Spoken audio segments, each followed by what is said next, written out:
Ini adalah teori konspirasi about Ballon d'Or 2024.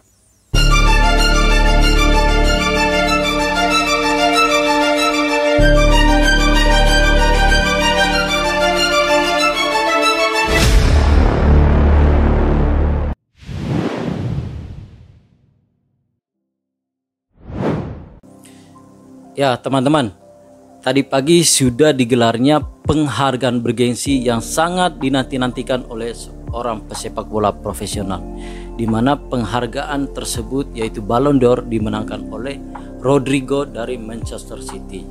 Ya, di mana sebelumnya menjadi kandidat terkuat pemenang Ballon d'Or ini adalah Vinicius Junior.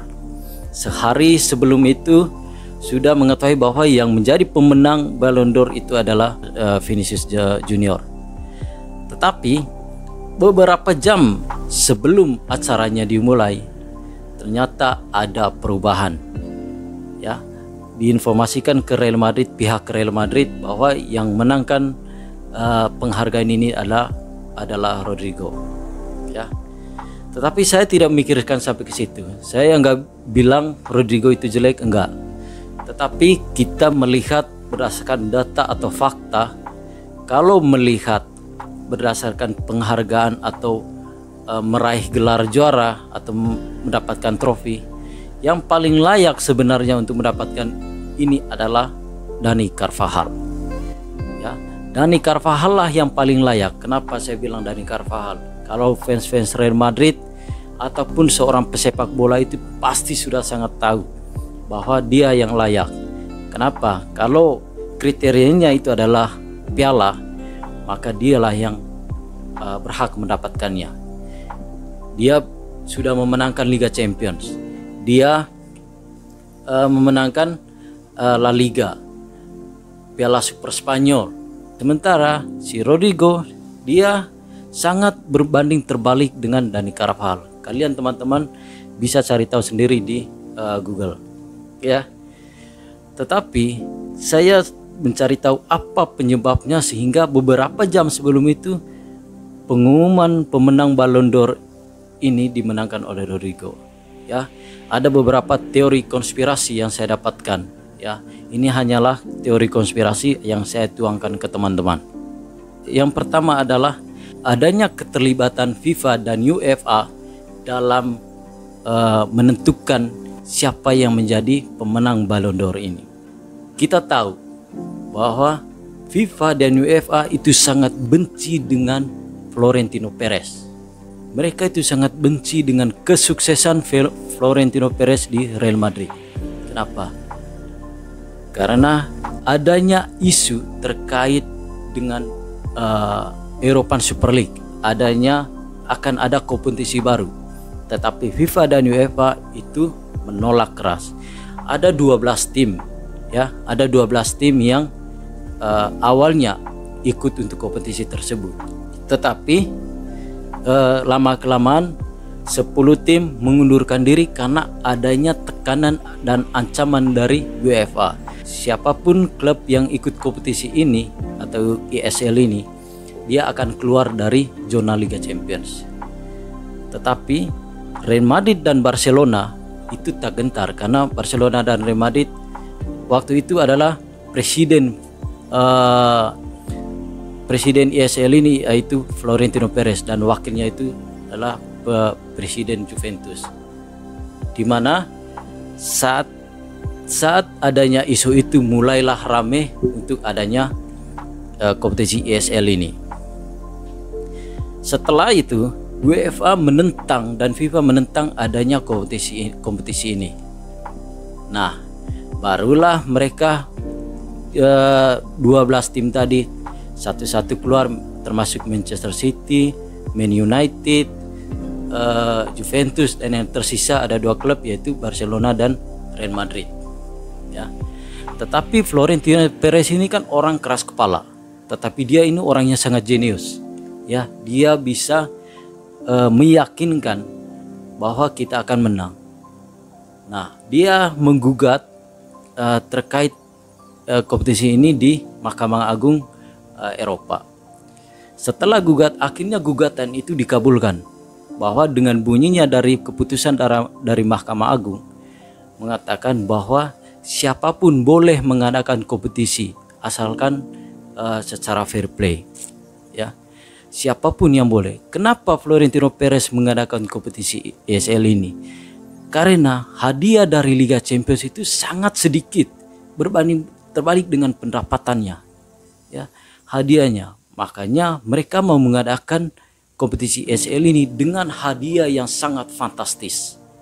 Nah, setelah itu Florentino Perez sudah mengetahui hal itu, bahwa ini sudah dikabulkan dan kemungkinan beberapa tahun ke depan itu akan terjadi, akan adanya ESL.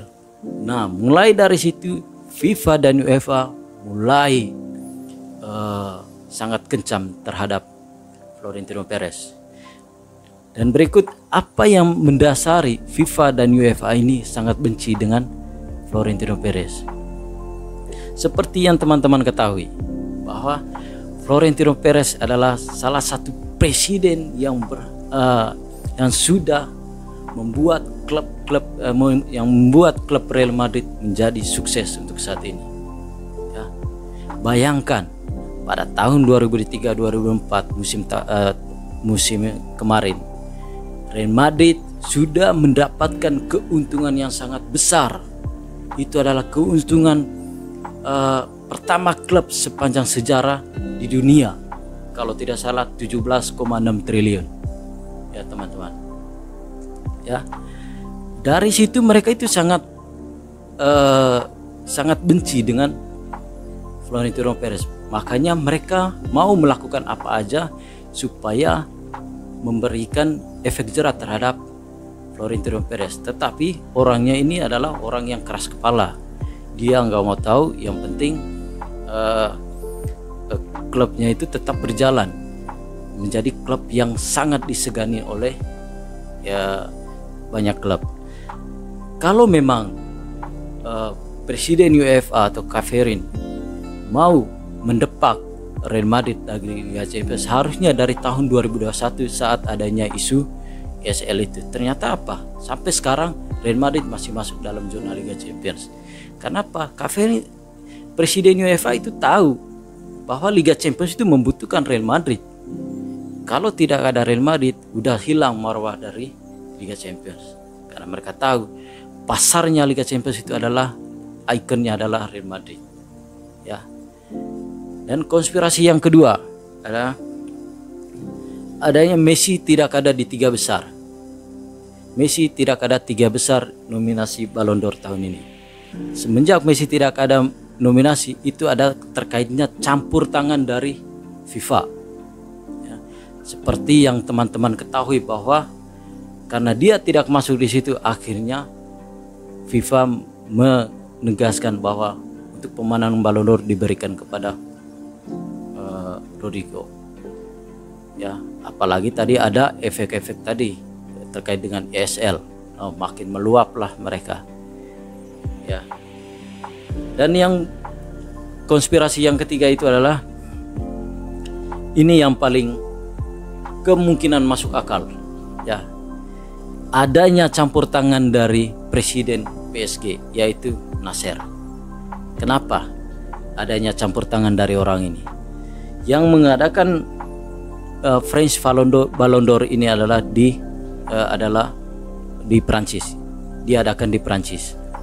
Ya, panitianya French Ballon d'Or ini adalah orang-orang Prancis. Semenjak Kylian Mbappe pindah ke Real Madrid, itu hubungan antara Florentino Perez dan Nasser adalah sangat-sangat merenggang, atau saling bermusuhan, saling balas dendam. Tetapi setelah Kylian Mbappe pindah ke Real Madrid, mungkin itu adalah rasa marahnya Nasser, apalagi duit bisa berjalan. Itu adalah rasa marahnya Nasser, supaya gimana caranya salah satu pemain dari Real Madrid tidak bisa mendapatkan Ballon d'Or. Ya, Nasser kan serba instan, apa aja bisa dibuat. Yang kedua adalah kebencian terhadap Florentino Perez dengan mau mengikuti jejak Florentino Perez untuk menjadi klub yang paling disegani di Eropa. Tetapi kita tahu kalau Nasser itu maunya pengen instan, ya, membangun sebuah klub. Makanya dia ambisinya pengen PSG itu seperti Real Madrid. Tetapi lagi-lagi ini Florentino Perez adalah orang yang cerdik dan jenius, ya, orang yang cerdik dan jenius. Dari situlah mulai adanya ini, sampai-sampai gajinya Kylian Mbappe itu tidak diberikan selama 2 bulan, ya, gara-gara Kylian Mbappe pergi ke Real Madrid. Makanya saya bilang ini adalah semua ada keterkaitan. Kalau yang menerima Ballon d'Or adalah Dani Carvajal, itu semua masuk akal. Karena apa? Dia sudah mencetak gol di final Liga Champions, di La Liga, kontribusinya di timnas, ya. Sementara Rodrigo masuk radar pemain terbaik IPL aja nggak masuk dia. Ya. Apa yang menjadi dasar? Ya pasti adanya keterlibatan orang-orang ini untuk memenangkan Rodrigo. Anehnya, saya tantang teman-teman, kasih tunjukkan ke kita atau kasih tunjuk ke saya. 1 hari sebelum itu ada media yang mengabarkan bahwa Rodrigo yang memenangkan Ballon d'Or. Ya, kasih ke saya bahwa ada media yang memberitakan bahwa Rodrigo yang memenangkan Ballon d'Or 1 hari sebelum pengumuman. Nothing, tidak ada sama sekali. Semua media sorot ke Vinicius Junior bahwa dialah yang layak memenangkan Ballon d'Or. Kenapa? Kalau soal kualitas, dilihat dari soal kualitas dan kontribusinya dia di lapangan, untuk saat ini pemain terbaik adalah Vinicius Junior. Tidak ada yang debat, ya. Kalau ada yang bisa menyangkal, saya nggak tahu. Itu adalah karena benar-benar iri dengan Real Madrid. Tetapi semua legenda sepak bola, pemain, mengakui bahwa Vinicius Junior adalah pemain terbaik dunia saat ini.